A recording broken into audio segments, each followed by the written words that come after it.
Bibliomanía Audiolibros te presenta La Máscara de la Muerte Roja, escrito por Edgar Allan Poe. Durante mucho tiempo, la muerte roja había devastado la comarca. Jamás peste alguna fue tan fatal, tan horrible. Su encarnación era la sangre, el rojo y el horror de la sangre.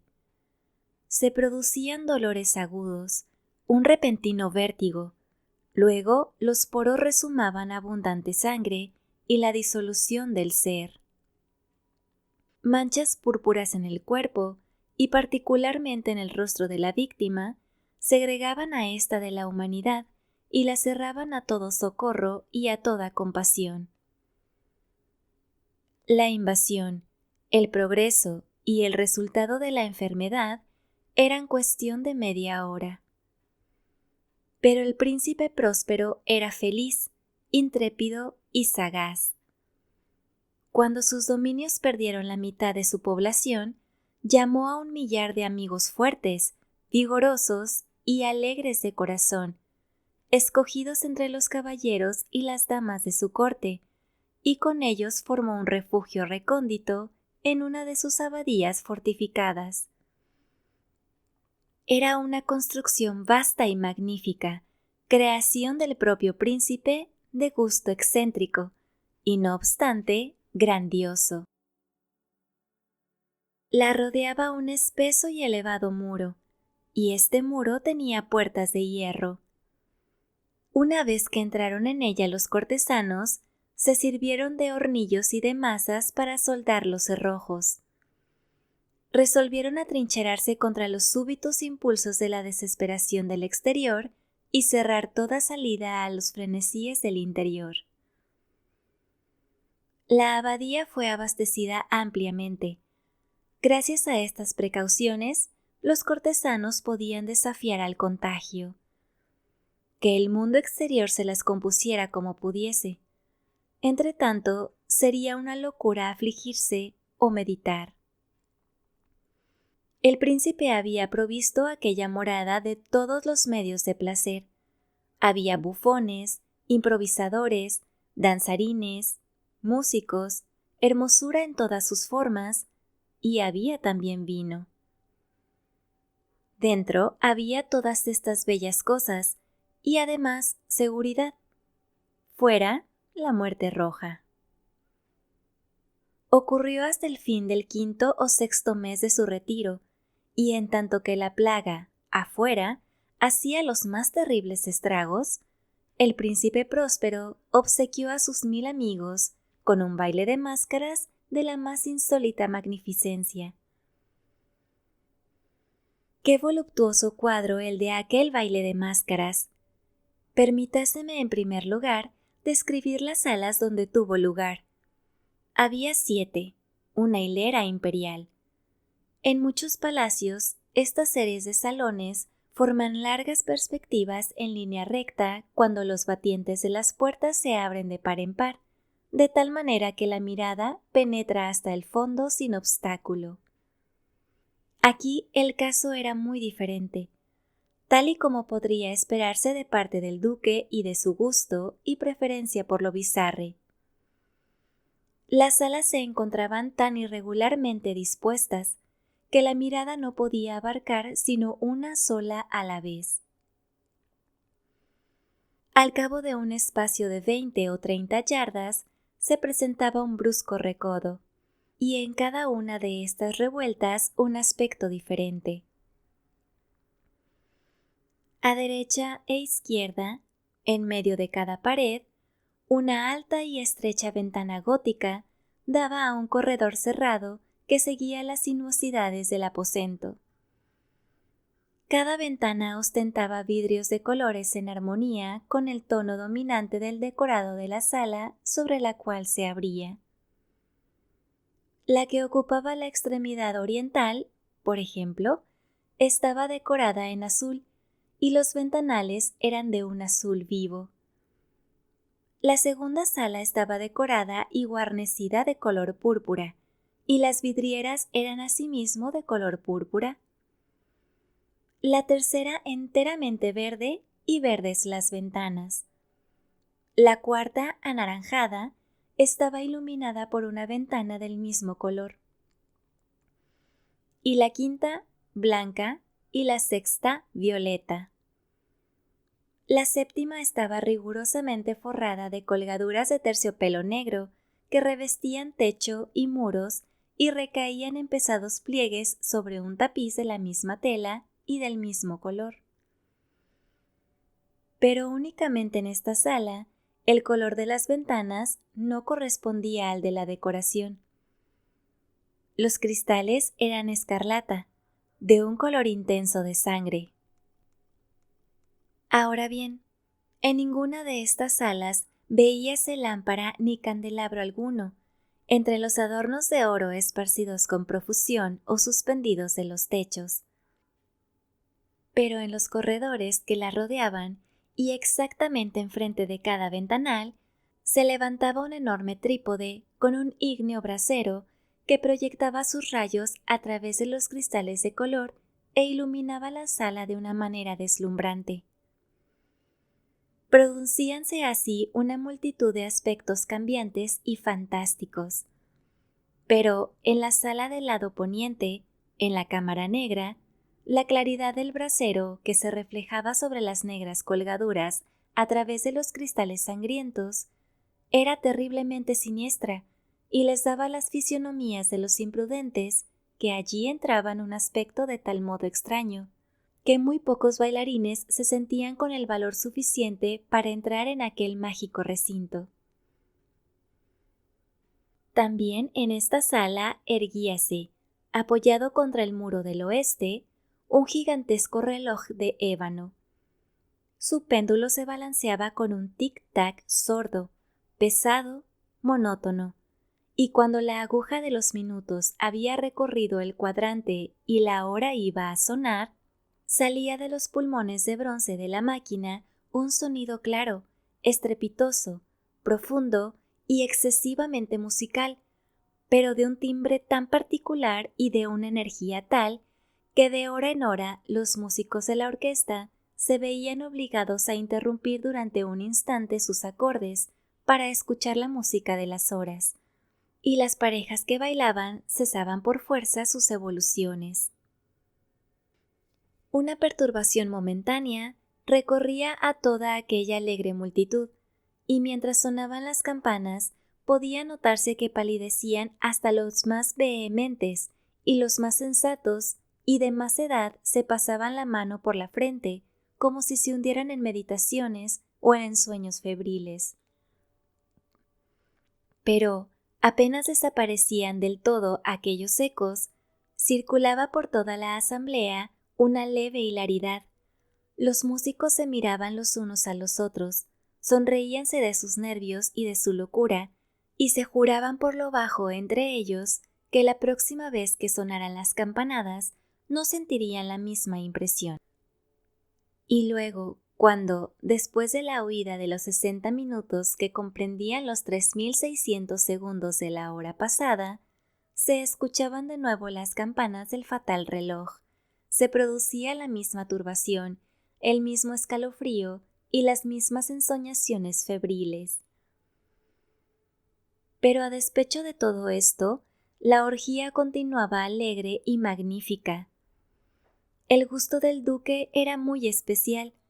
Tenía un ojo certero en lo tocante a los colores y sus efectos. Desdeñaba los gustos de la moda. Sus planos eran temerarios y salvajes, y sus concepciones brillaban con un esplendor bárbaro.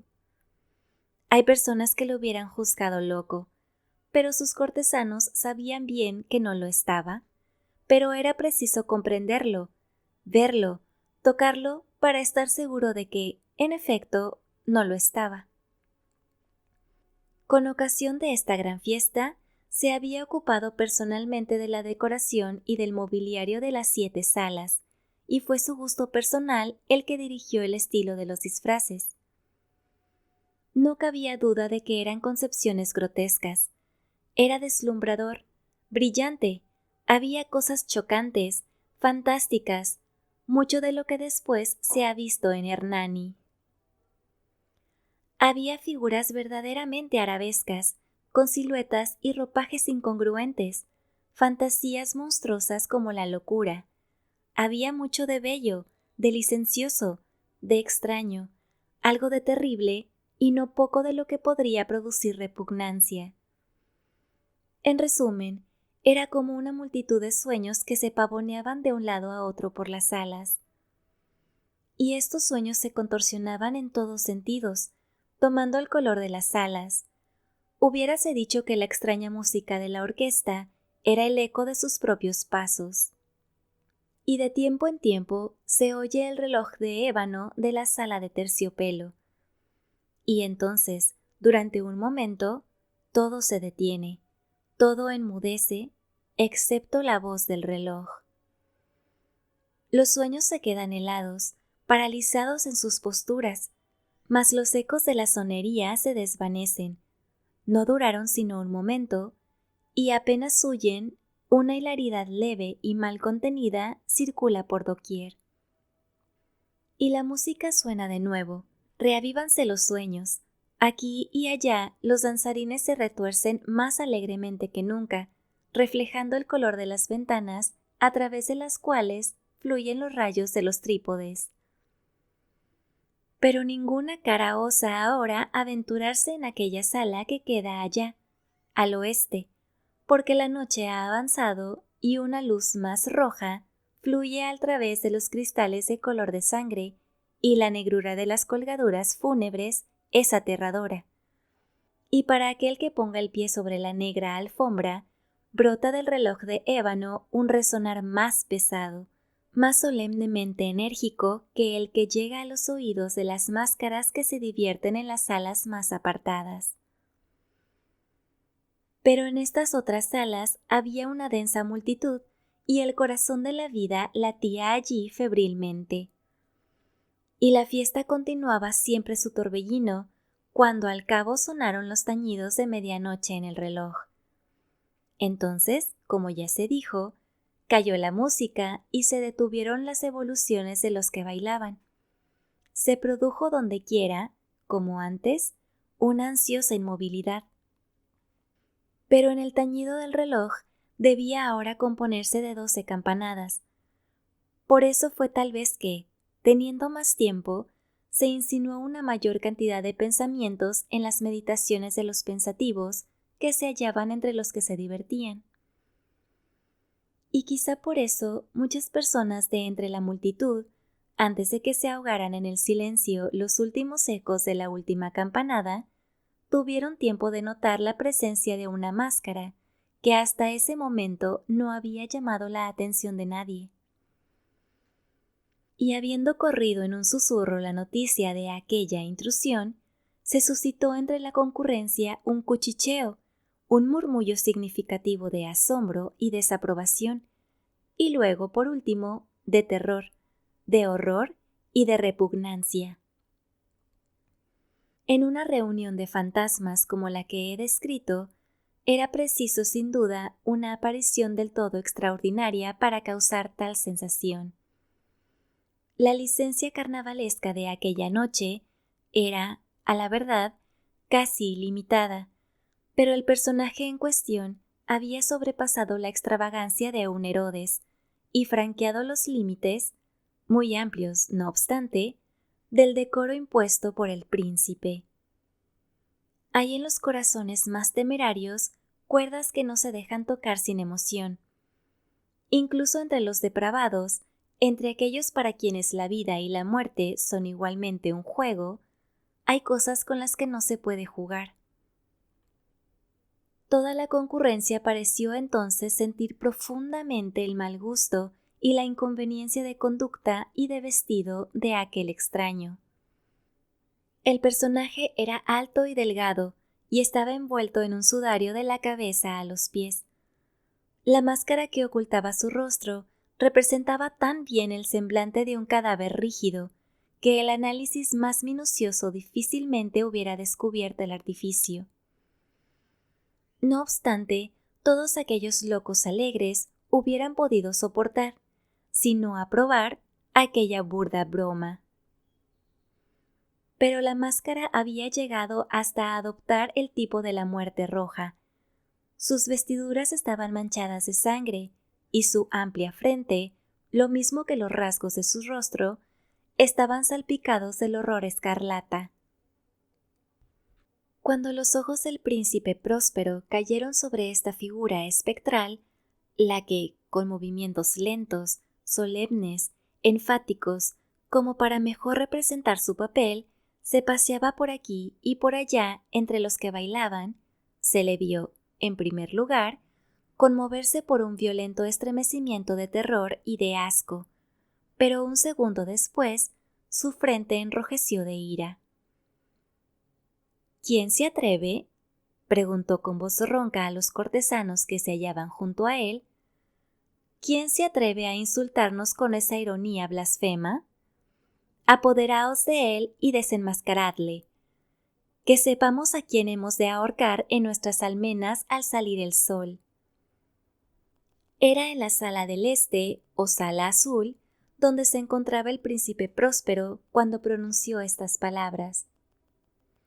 Resonaron fuerte y claramente a través de los 7 salones, porque el príncipe era un hombre imperioso y robusto, y la música había enmudecido a una señal de su mano. Era en la sala azul donde estaba el príncipe, con un grupo de pálidos cortesanos a sus lados. Primero, mientras él hablaba, hubo entre el grupo un leve movimiento de avance en dirección del intruso, quien durante un momento estuvo casi al alcance de sus manos, y que ahora, con paso deliberado y majestuoso, se acercaba más y más al príncipe. Pero, por cierto terror indefinible que la audacia insensata de la máscara había inspirado a todos los ahí reunidos, no hubo nadie quien pusiera la mano en ella, aun cuando, sin encontrar ningún obstáculo, pasó a 2 pasos de la persona del príncipe. Y en tanto que la inmensa asamblea, como si obedeciera a un solo movimiento, retrocedía del centro de la sala a las paredes, la máscara continuó su camino sin interrupción, con aquel mismo paso solemne y mesurado que la había singularizado desde el principio, de la sala azul a la sala púrpura, de la sala púrpura a la sala verde, de la verde a la anaranjada, de esta a la blanca y de la blanca a la violeta, antes de que nadie hiciera un movimiento decisivo para detenerla. Fue entonces cuando el príncipe Próspero, exasperado de ira y de vergüenza por su momentánea cobardía, se lanzó precipitadamente a través de las 6 salas sin que nadie lo siguiera, porque un terror mortal se había apoderado de todo el mundo. Blandía un puñal y se había aproximado impetuosamente a una distancia de 3 o 4 pasos del fantasma que se batía en retirada, cuando éste, llegado a la proximidad de la sala de los terciopelos, se volvió bruscamente y afrontó a quien lo perseguía. Sonó un grito agudo, y el puñal se deslizó relampagueante sobre la alfombra fúnebre, donde el príncipe cayó muerto un segundo después. Entonces, invocando el frenético valor de la desesperación, una multitud de máscaras se precipitó a la vez en la sala negra, y haciendo al desconocido que se mantenía, como una gran estatua, rígido e inmóvil a la sombra del reloj de ébano, se sintieron sofocados por un terror sin nombre, al ver que no había ninguna forma palpable bajo el sudario y la máscara. Todos reconocieron entonces la presencia de la muerte roja. Había venido como un ladrón en la noche, y todos los convidados cayeron uno a uno en las salas de orgía manchadas de sangre, y cada uno murió en la postura desesperada de su caída. Y la vida del reloj de ébano desapareció con la del último de aquellos alegres seres, y las llamas de los trípodes se extinguieron, y las tinieblas, y la ruina, y la muerte roja tuvieron sobre todo aquello ilimitado dominio. Fin. Si te ha gustado esta narración, suscríbete a este canal, regálanos un like y comenta. Hasta la próxima, audiolectores.